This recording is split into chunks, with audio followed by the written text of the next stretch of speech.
Bom dia, pessoal. Quem está online, Wesley, bom dia. Bem, hoje nós vamos falar de algo assim que mexe bastante conosco, né? Porque todos nós temos traumas, todos nós temos dificuldade para lidar com alguns fatos, né? Ocorridos, com histórias nossas que às vezes não ficaram bem resolvidas.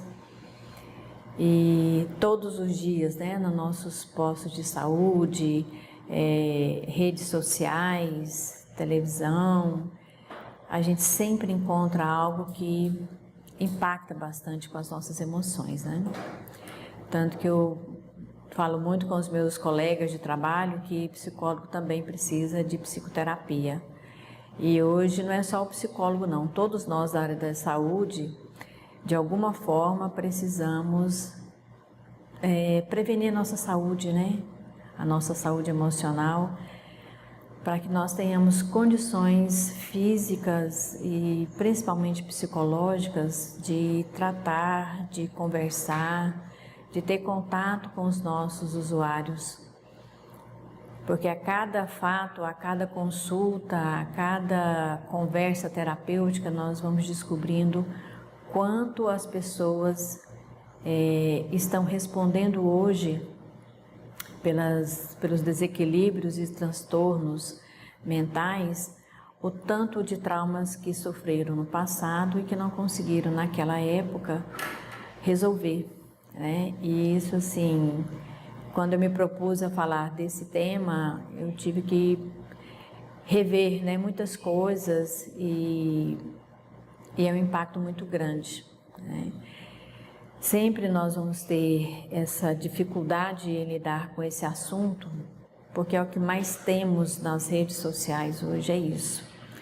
Então, mesmo que a gente, decide não vou mais assistir jornais locais porque só tem violência, você levanta às 6 horas, 5h30 da manhã, liga o seu WhatsApp e tem um vídeo falando de um suicídio, de um jogo que levou uma criança ou um adolescente à morte, mães desesperadas, famílias totalmente sem equilíbrio.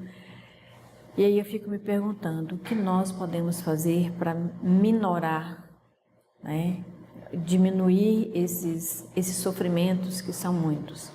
E as dores continuam sempre acontecendo.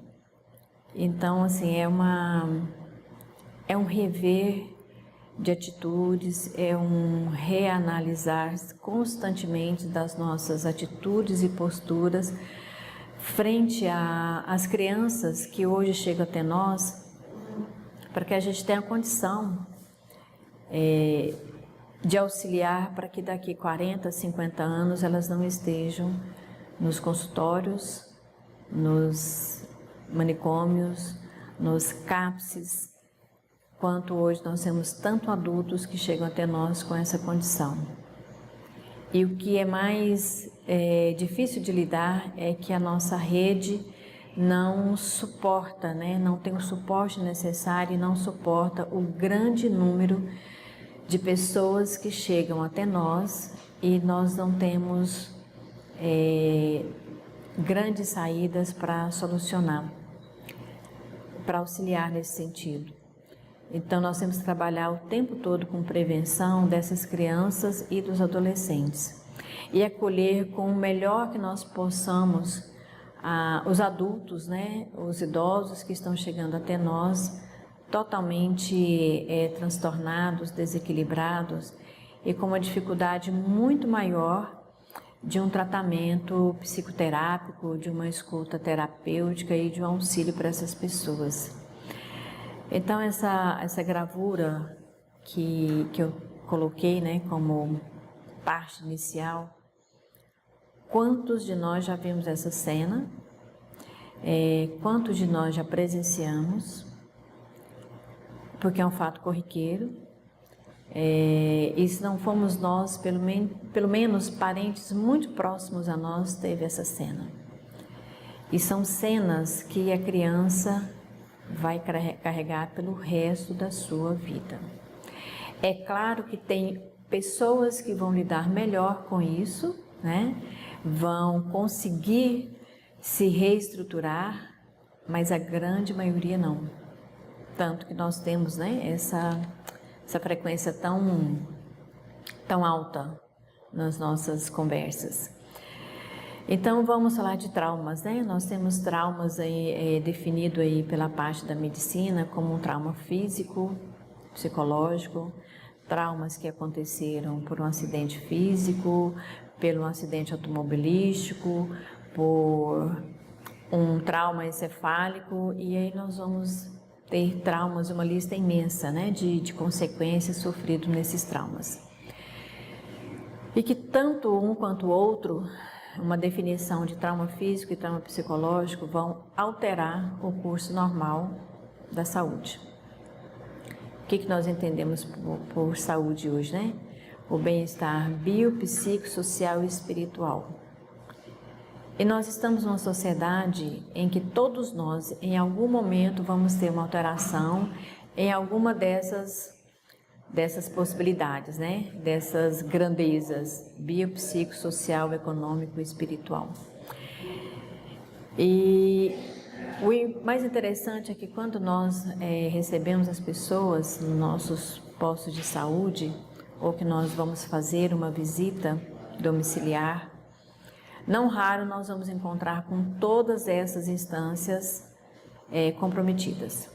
Se não chegamos ainda à questão psicológica, não vai tardar a acontecer, porque nós sabemos que hoje todos os nossos transtornos mentais começaram ou numa carência afetiva, ou numa carência econômica, ou numa carência material, e infelizmente é o que nós temos hoje com uma grande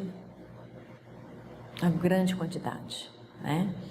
Então, quando a gente para pensar que toda alteração que o nosso paciente está nos apresentando teve um início bem precoce, muito. São mulheres que chegam em desequilíbrio e todos, né, definem como ansiedade. A grande maioria dos médicos também define como ansiedade acentuada, irritabilidade, descontrole emocional. E a gente vai fazendo na anamnese e vai percebendo o quanto essa pessoa, essa mulher hoje com 40, 45 anos, o quanto ela teve uma infância desguarnecida de tudo o que é bom para um bom desenvolvimento adequado de uma pessoa, de um ser humano.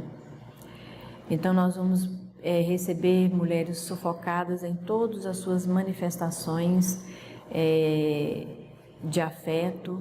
No recebimento de afeto ela não teve nenhum, e aí vão se criando traumas, né? Vão se desenvolvendo engargalamentos da manifestação emocional. Então quando ela vai manifestar essa emoção, ela está extremamente irritada, agressiva, né? Gerando aí agressividade com os filhos, com o companheiro e por consequência uma agressividade consigo mesma.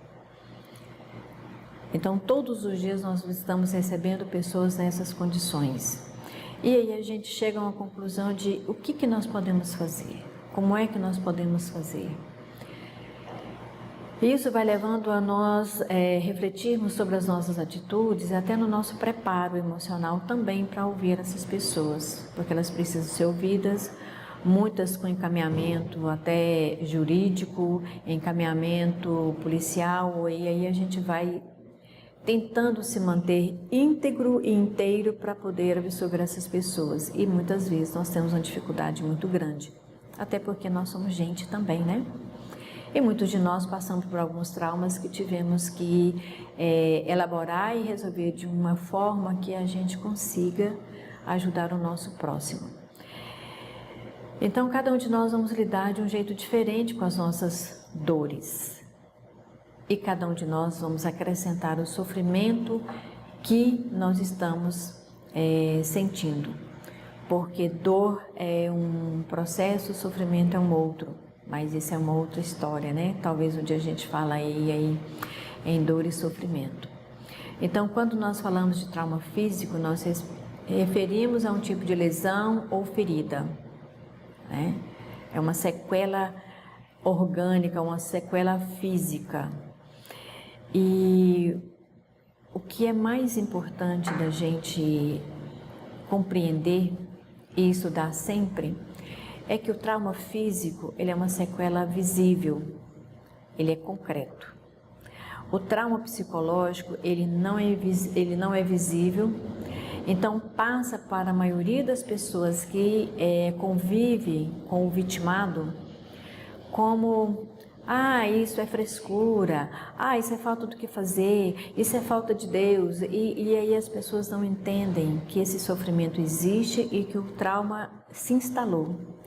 E a própria vítima do trauma não consegue lidar com isso, porque ela vai ouvindo tanto julgamento e tanta opinião alheia que ela passa a acreditar que realmente é uma fraqueza dela. Mas essa fraqueza, ela existe porque a pessoa não tem mais forças para lutar contra o sofrimento que foi crescendo como uma bola de neve, e ela não sabe onde começou essa dor.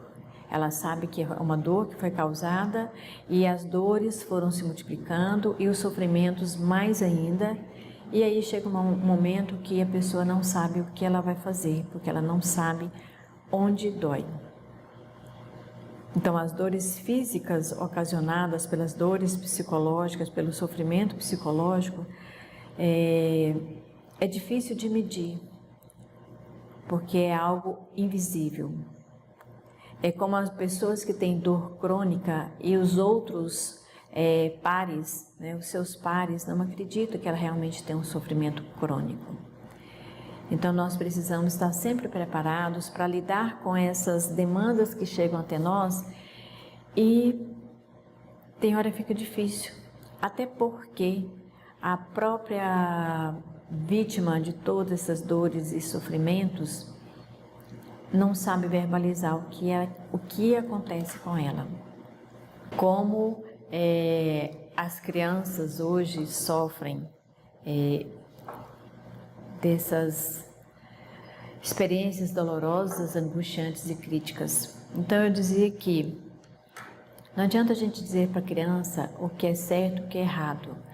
Nós precisamos dar suporte para elas, para que elas não experienciem ou queiram experimentar o errado para ver como é que funciona.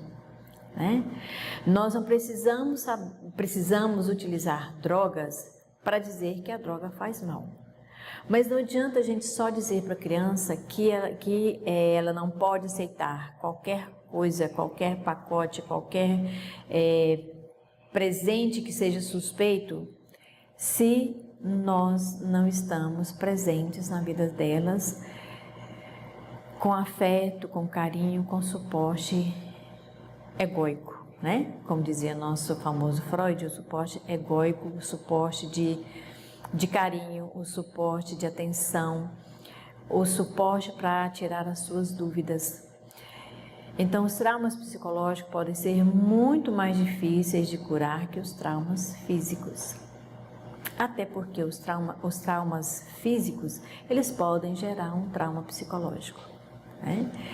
Se eu sofro um acidente e eu fico com uma sequela, a probabilidade de eu vir a desenvolver um trauma psicológico pode acontecer. Então, quando nós falamos em físico e psicológico, é muito interligado. Por isso que nós temos as doenças psicossomáticas, as somatizações das nossas emoções. Então, tudo está muito próximo, tudo está muito, muito interligado. E às vezes nós falamos para a criança: não faz isso que isso está errado. Mas a gente precisa dizer por quê. E se ela errar, nós estarmos presentes. Então, não é raro nós vermos famílias que não sabem o que fazer com os filhos e verbalizam: eu não dou conta mais desse menino, eu não dou conta mais dessa menina. E entregam os seus entes queridos e em tenra idade à sorte do mundo, à sorte das leis naturais. Só que são indivíduos em formação que não sabem lidar ainda com as leis naturais. Eles precisam de orientação. Então, o que nós vivemos hoje? um crescimento assustador de traumas psicológicos. Exatamente porque nós somos jovens, sendo pais e mães muito jovens, sem estrutura psíquica, sem estrutura financeira, sem estrutura material, sem estrutura espiritual para lidar com as adversidades da vida e geram um novo ser. E é esse novo ser que nós, né? E eu estou sempre falando com crianças, né? Porque a gente precisa de educar emocionalmente esses pequenos seres que estão chegando até nós, com todas as suas dores, com seus sofrimentos e com seus traumas que já fazem parte, então tenra idade. Então, como nós vamos preparar uma criança que aos 7 anos ela descobre que foi abandonada por uma mãe numa lata de lixo? Ou que ela foi entregue num abrigo porque ninguém sabe cadê a sua família biológica. Então são traumas que estão instalados e que nós precisamos auxiliar esse ser a crescer de uma forma pelo menos um pouco equilibrada para que ele possa ser um adulto, um sujeito da história, um cidadão, que ele possa vir a ser um bom profissional, um bom ser humano. Fácil? Não. Mas não é impossível. O que nós não podemos é desanimar com todos os traumas que nós estamos vivendo, e não são poucos, né? Para que a gente tenha essa condição de lidar com essas crianças e esses jovens e essas famílias que estão chegando até nós sem a menor esperança. Eles próprios já perderam a autoconfiança, eles perderam a autoesperança. Eles não têm esperança em si mesmos. E por isso que o nosso trabalho em desenvolvimento do ser humano é fundamental. É primordial que nós possamos oferecer às nossas famílias, sejam elas estruturadas de forma que for, para pelo menos prevenir um pouco da desordem que nós hoje estamos vivendo. E tem muita gente que está fazendo coisas boníssimas e nós precisamos espelhar neles e unirmos forças para isso tudo, né? Então, um trauma psicológico muda a personalidade do indivíduo, transforma a vida dessa pessoa, a ponto de nós ouvirmos os adultos: o que eu estou fazendo vivo? E isso é muito doloroso para ser ouvido, porque é um semelhante que está na nossa frente e nós precisamos de, pelo menos, tentar ouvi-lo e arrancar do seu mais íntimo ser a possibilidade dele voltar a acreditar em si mesmo. Então, o trauma psíquico é um acontecimento que abalou o indivíduo e que ele não consegue sair disso. Uma criança que vê o pai matando a mãe, é muito difícil ele se desligar disso, só com muito auxílio, com muito suporte, com muita manifestação de afeto e de ele se perceber como um ser querido por alguém, ele pode conviver com essa lembrança. Porque o esquecimento não vai acontecer, mas ele pode lembrar com uma possibilidade de ser diferente e de acreditar que existam pessoas boas, porque a possibilidade dessa criança crescer não acreditando em mais ninguém é possível de acontecer, mas é possível também que ele receba um suporte onde ele possa desenvolver uma estrutura mais equilibrada e acreditar que é possível conviver com as pessoas. Então, todos nós estamos à mercê de sofrer um trauma psicológico, mesmo nós adultos. essa fala sobre trauma hoje não é só sobre a criança ou sobre o adolescente ou o jovem. Somos todos nós. Em determinado momento da vida, nós podemos sofrer uma situação, presenciar uma situação que nós podemos desenvolver um trauma psicológico. Tanto que existe, né, o estresse pós-traumático, que é um trauma difícil de ser cuidado, mas que nós podemos falar nele, né, num futuro próximo a gente pode abordar esse assunto. Mas trauma é tudo aquele que deixa as marcas até invisíveis. Lembra quando eu comentei que o trauma é um mal-estar que não dá para ser medido e muitas vezes invisíveis para as outras pessoas, principalmente para aquelas com quais nós convivemos. Porque as pessoas tendem a não acreditar no sofrimento real que aquela pessoa está descrevendo. E isso a torna muito mais triste, porque a própria família não acredita. Porque a família também já não tem mais tolerância, não tem o suporte e não desenvolveu uma convivência harmônica. Então a probabilidade da família rejeitar essa pessoa, ela existe, e num percentual bastante impactante. Então, para nós pensarmos que é possível lidar com o trauma da criança, nós temos que o tempo todo nos preparar para isso, através de estudos, através de pesquisas, através do próprio ouvir os nossos traumas, as nossas dores, os nossos sentimentos, os nossos sofrimentos e pensar que nós precisamos nos fortalecer o tempo todo para dar conta de lidar com o sofrimento que está chegando. Ou do contrário, nós entramos num processo de burnout. E aí é complicado porque aí nós não podemos continuar auxiliando uma pessoa se nós não somos capazes de compreender a sua dor e dosar o seu sofrimento de acordo com o que nós vamos ouvindo.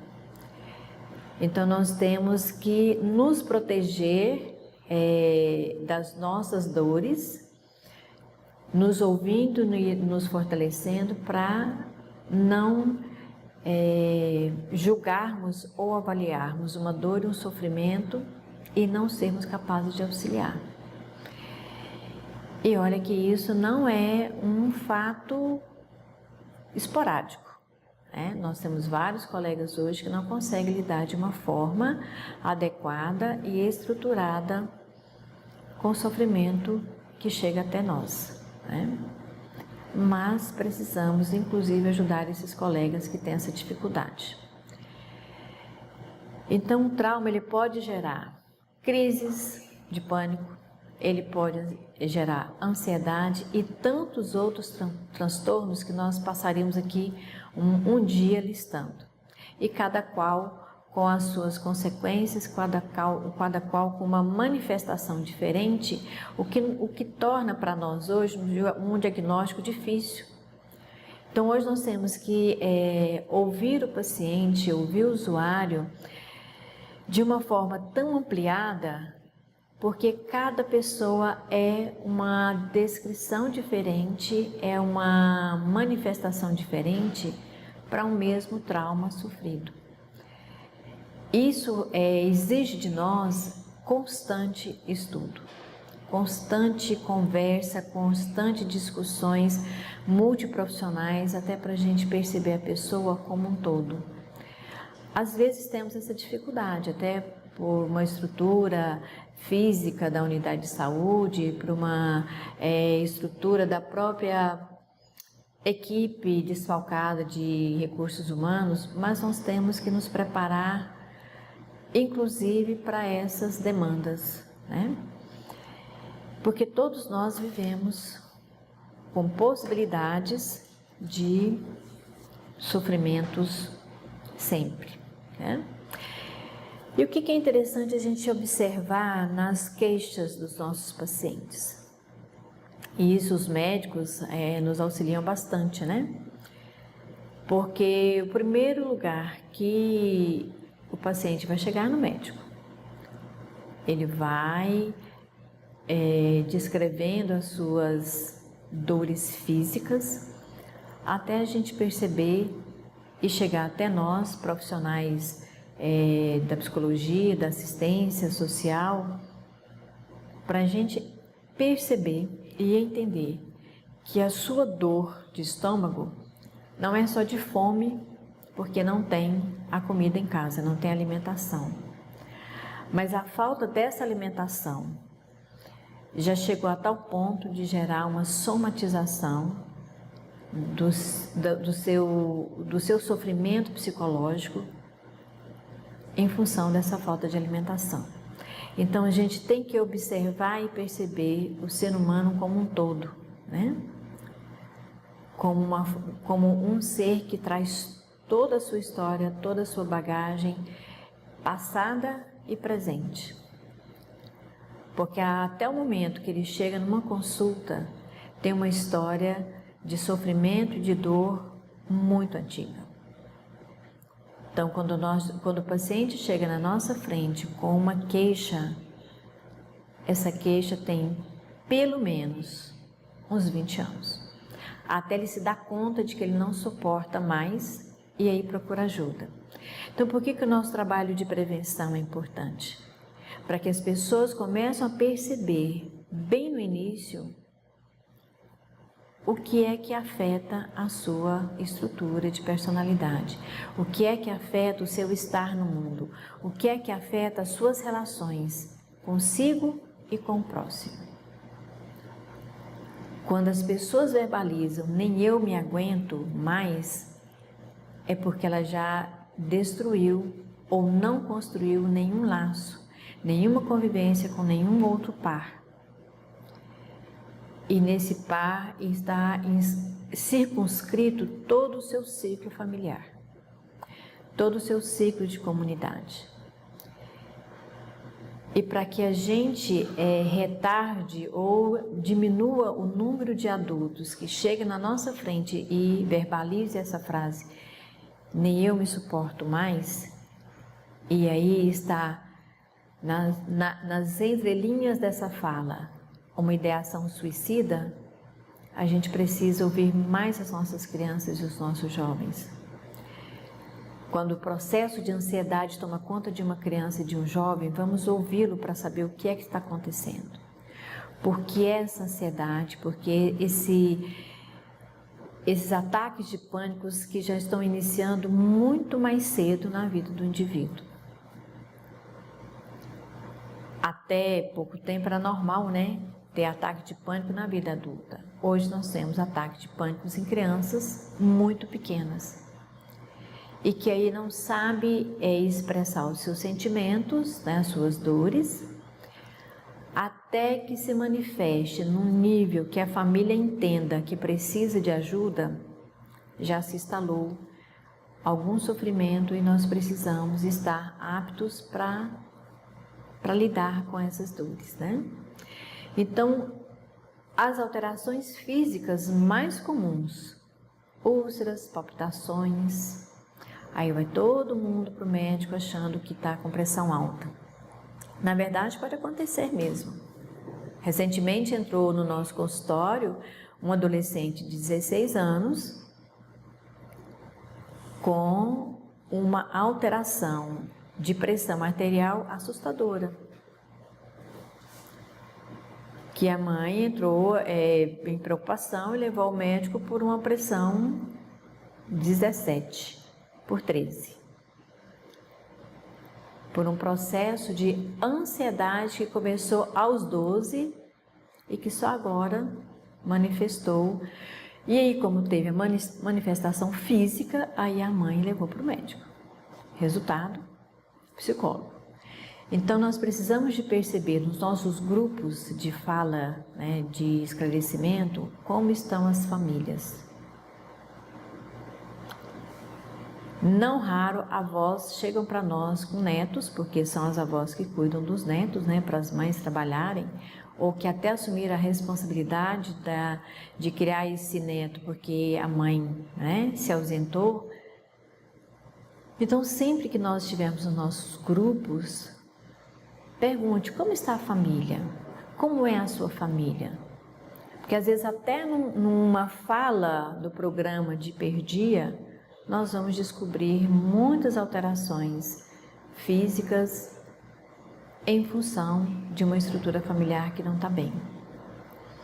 As famosas fibromialgias, como tem pessoas com dores crônicas em função de um estresse emocional constante. Na verdade, a pessoa nem sai desse processo estressante. Ela está estressada 24 horas por dia, a ponto de não dormir, porque se o corpo não tem o descanso, o repouso necessário, ela não vai dormir. Quantas pessoas estão chegando para nós com cirurgias de intestino? Fadiga crônica. Por que nós hoje temos tantas pessoas buscando terapias alternativas em função desse mal-estar generalizado? E aí entra as práticas, né?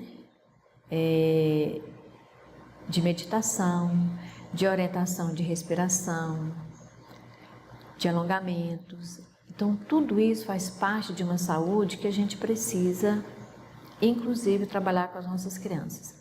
Eu acho fantástico quando tem escolas que conseguem implantar meditação em sala de aula, alongamento.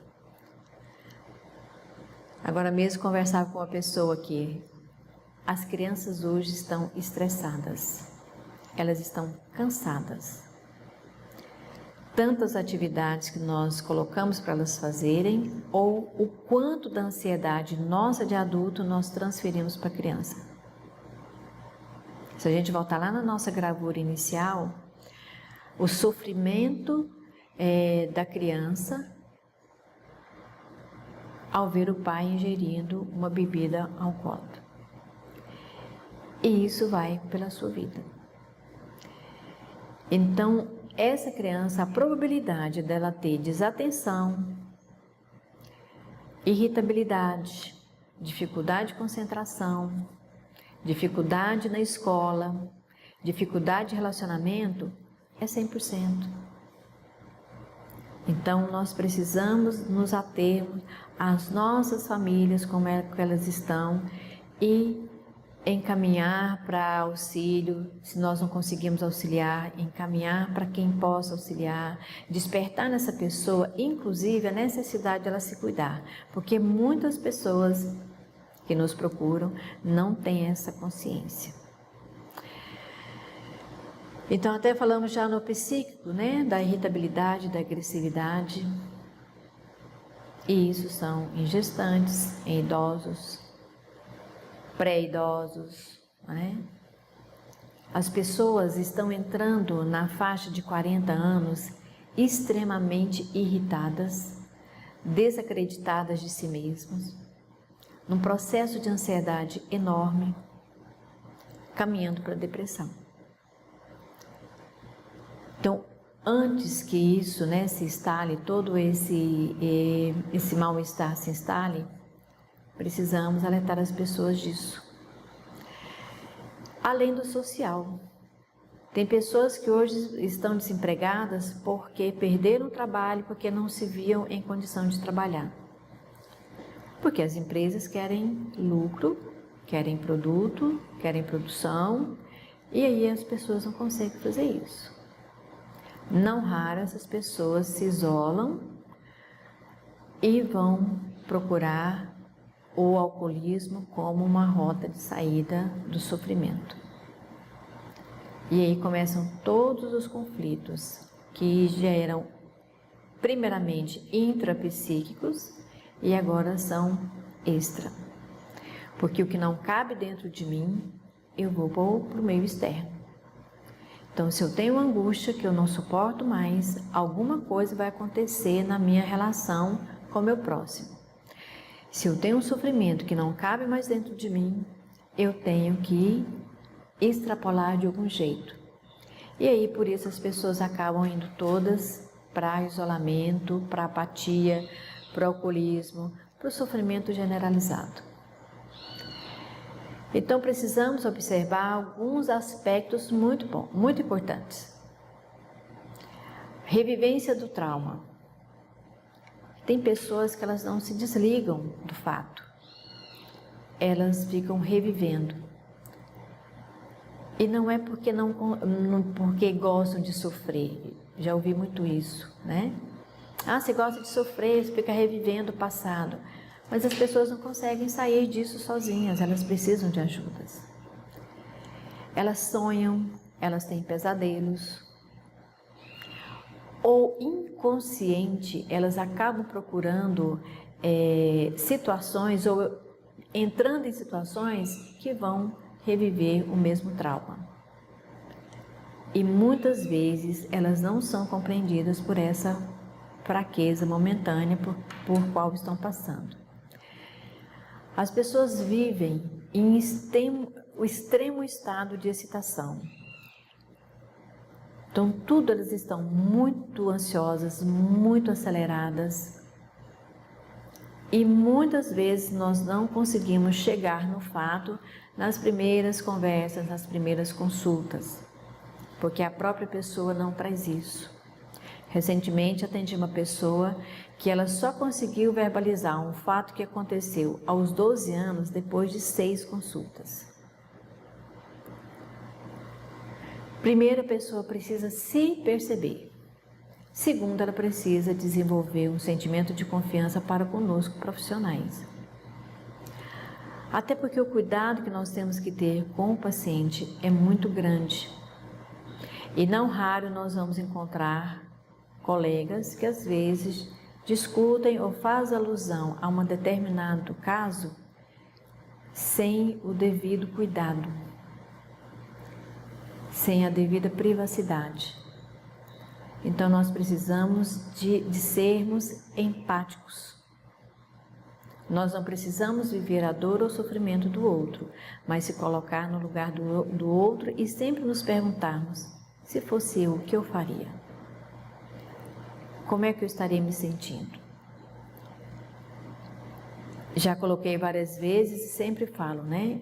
Nós precisamos de amar mais a nós mesmos para que possamos amar o próximo. Então, são pessoas que se assustam com uma coisa mais banal. Até existe a brincadeira, né? Ah, estava pensando em coisa proibida, né? Por isso que você assustou. Muito pelo contrário, às vezes as pessoas estão num sofrimento tamanho que ao menor bater de porta, ou a menor presença de alguém, para ela é um sofrimento muito grande. As pessoas não dormem, por isso as dores crônicas, porque nós precisamos de repouso, né? Principalmente os profissionais aí também que ficam 36 horas, 48 horas, 72 horas entrando no plantão e saindo do outro, provavelmente vai ter um trauma, né? Pós-estresse. Então, atenção para as nossas cargas horárias também. E as pessoas vão se isolar. Criança tem muito isso. Criança que se fecha no quarto, criança que não tem facilidade para brincar com o outro, ou se está brincando com uma agressividade altamente observada, e às vezes a gente... isso é coisa de criança. Tem coisas de crianças que não são tão coisas de crianças. Estejamos atentos a isso.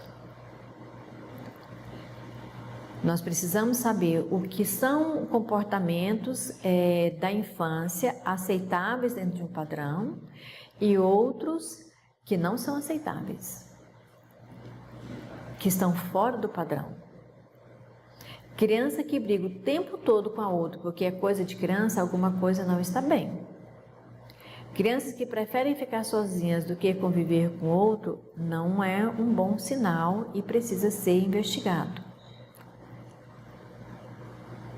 E como a criança, às vezes, ela não sabe expressar com palavras, ela vai ser uma criança irritada, agressiva e com dificuldade para dormir. Depressão, ansiedade e concentração. E a falta de concentração não é só para criança não, tá? Tem muitos adultos que não se concentram naquilo que estão fazendo. Por isso, a diminuição de produtividade no trabalho. Esquecimento. Aí alguém fala assim, tá ficando velho, tá ficando sem memória. Às vezes não é só isso.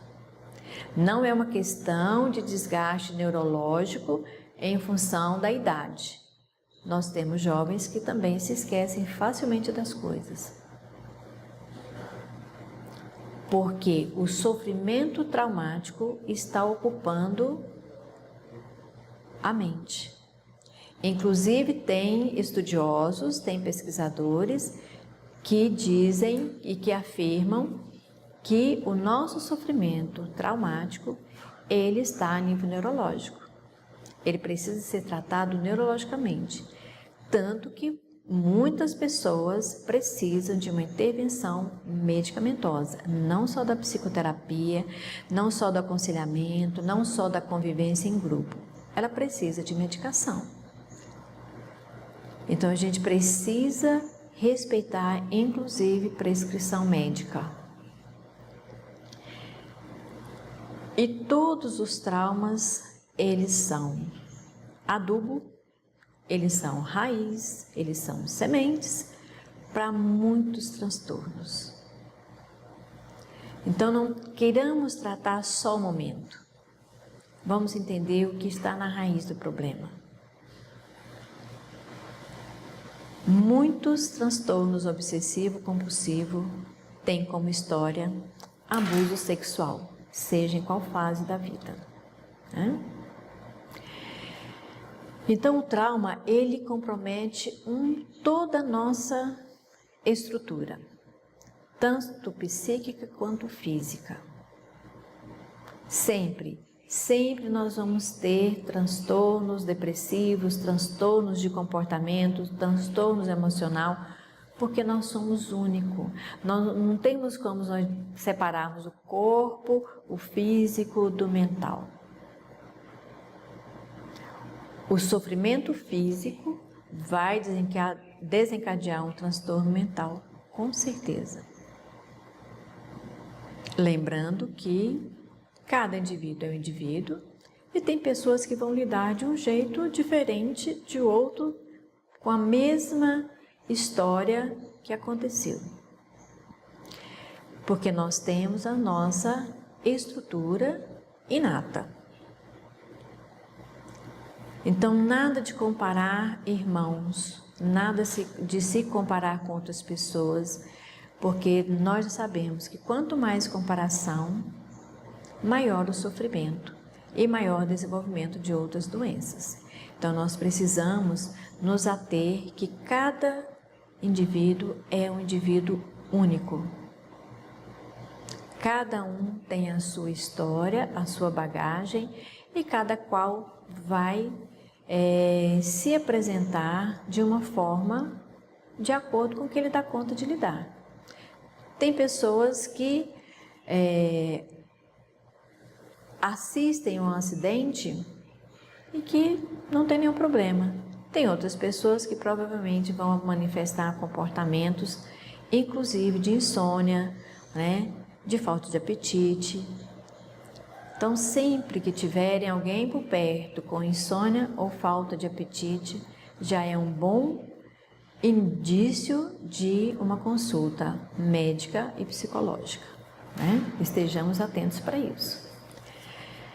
Alguns fatores que dificultam a recuperação, né?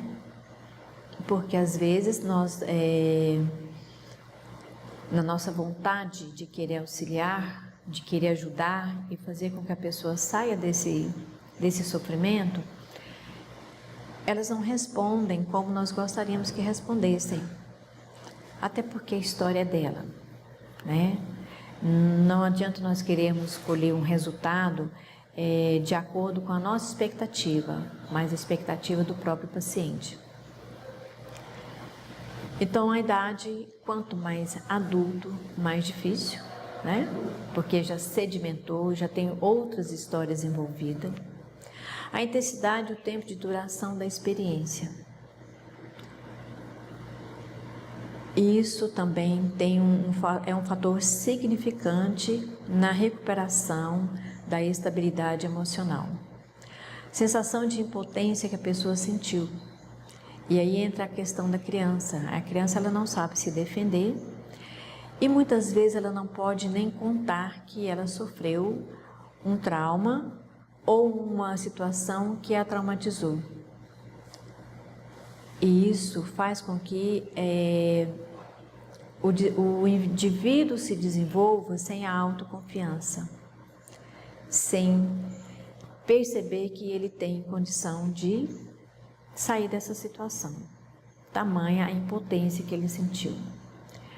O que esse significado traz para a vida da pessoa? Que significado teve ela sofrer um abuso, ser espancada, presenciar atos que foram impactantes? O que isso significou?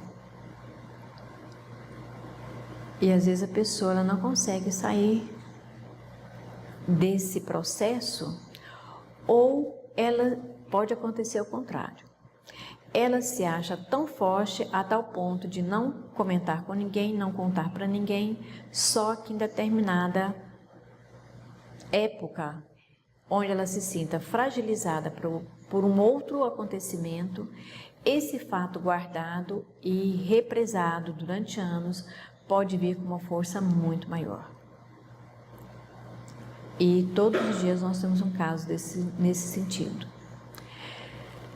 E principalmente os sentimentos que o evento provocou. Medo, pavor, raiva, nojo. Faz com que a pessoa se isole. Esses fatores são muito importantes da gente observar e anotar, elencá-los como elementos muito importantes no acompanhamento sobre um resgate pós-traumático. Geralmente, tem alguns comportamentos que são importantes nós observarmos,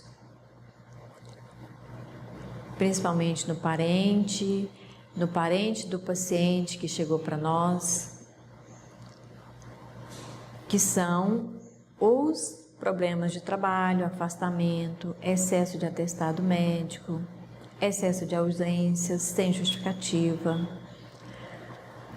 não conviver com grupo de trabalho, mal chega, executa as atividades do dia e vai embora, medos injustificados, porque o medo ele é saudável até tal ponto, porque o medo faz com que nós nos alerte para o perigo e a gente sobreviva mais. Mas o medo por tudo e por todos, sem justificativa, é muito importante que seja observado e verificado. Sempre, sempre, sempre, a incapacidade de formar relacionamentos também é o que mais chama atenção. E, geralmente, quando a pessoa manifesta essa dificuldade de fazer um bom relacionamento, de estar num relacionamento com as pessoas, o que ela faz? Ela vai usar o álcool e a droga como estimulante para isso. Então, olha só como é delicado esses dois fatores. A pessoa tem dificuldade de relacionamento e ela vai para as drogas e para o álcool para encobrir essa dificuldade. E aí nós temos duas dificuldades implantadas e duas possibilidades de causar traumas. Lembranças.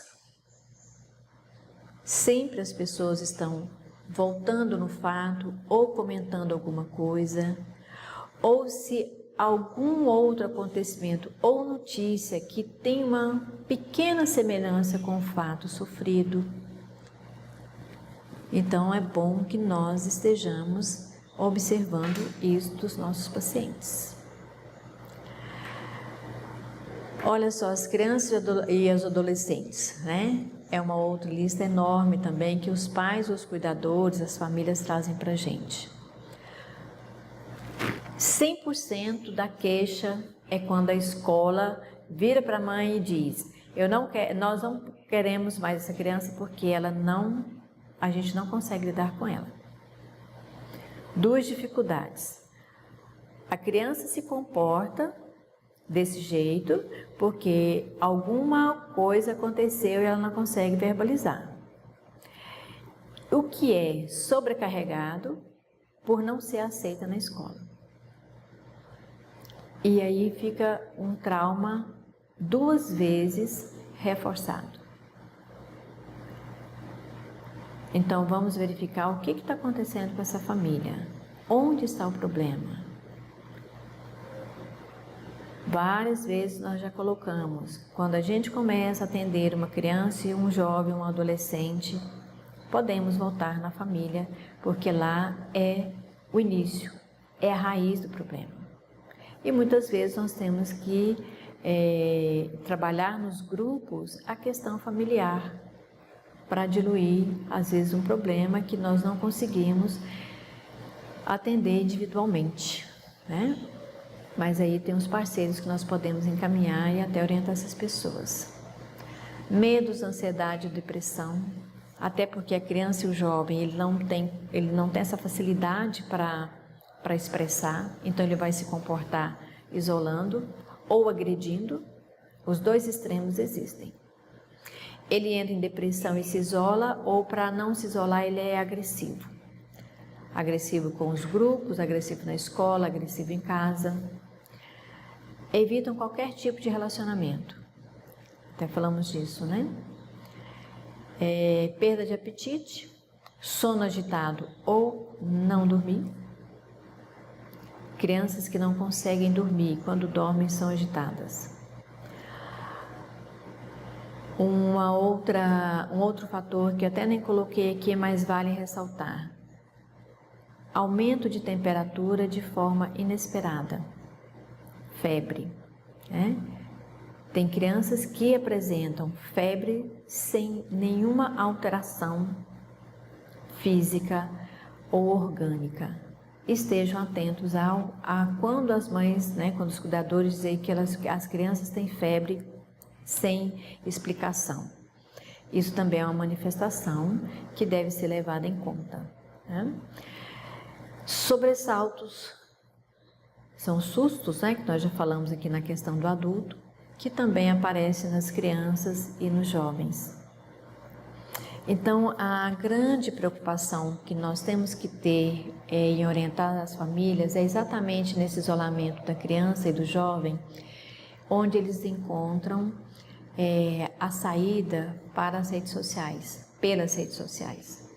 E aí nós vamos ter fatos trágicos acontecendo, E para a gente terminar,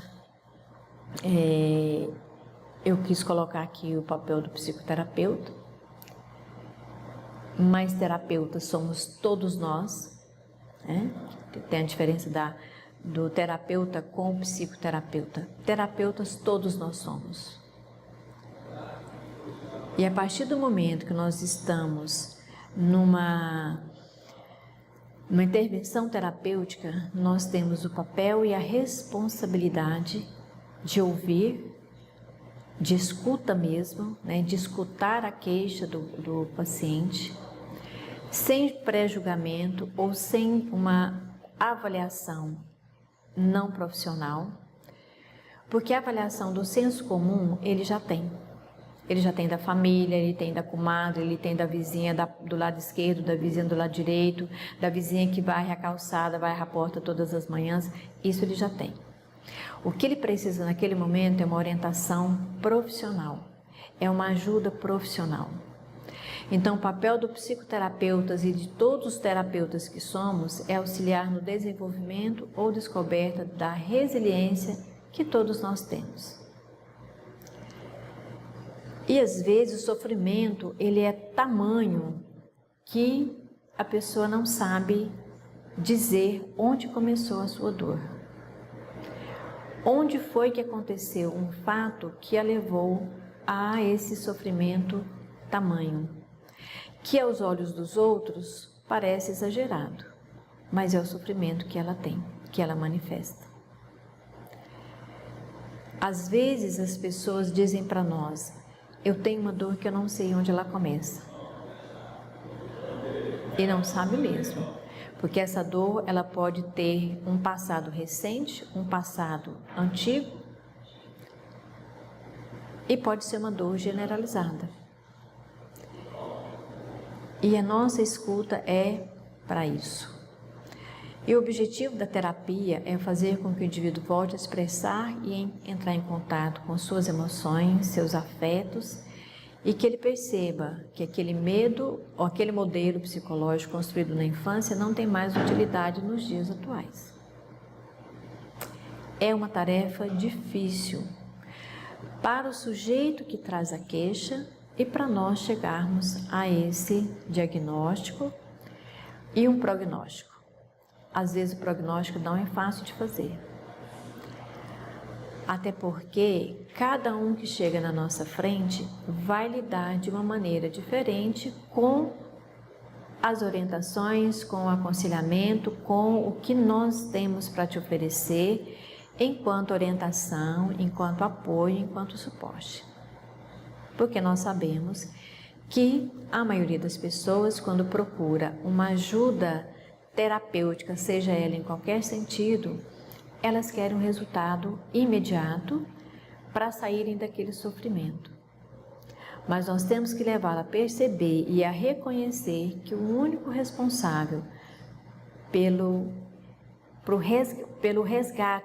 resgatar da sua dignidade enquanto ser humano é ele mesmo.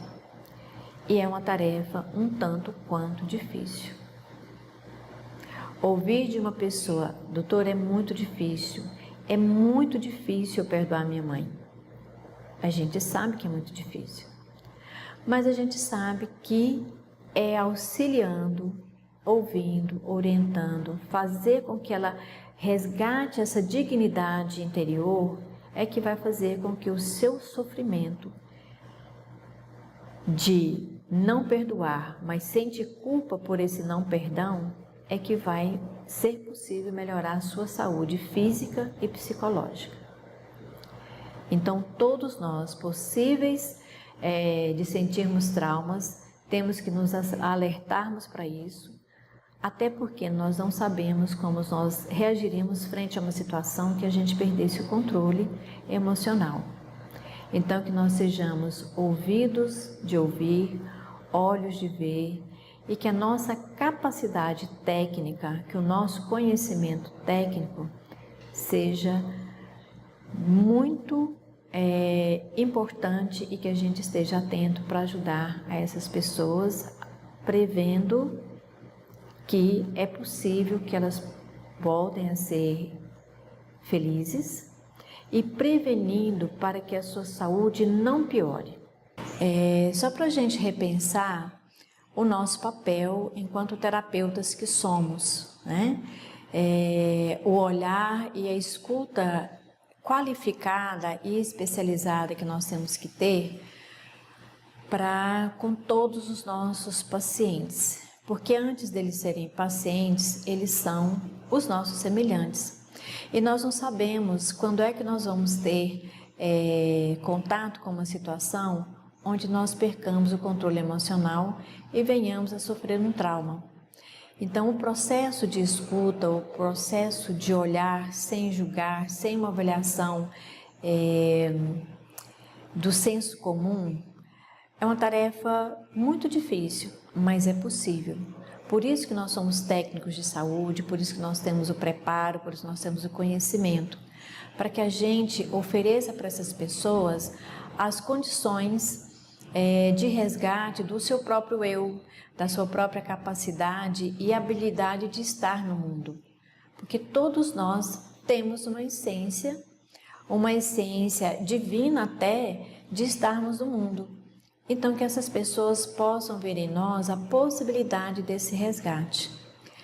É isso que eu queria trazer para a gente pensar e repensar nossas atividades e que possamos continuar os nossos trabalhos, nosso atendimento com todas as dificuldades estruturais que nós temos, mas enquanto profissionais que somos.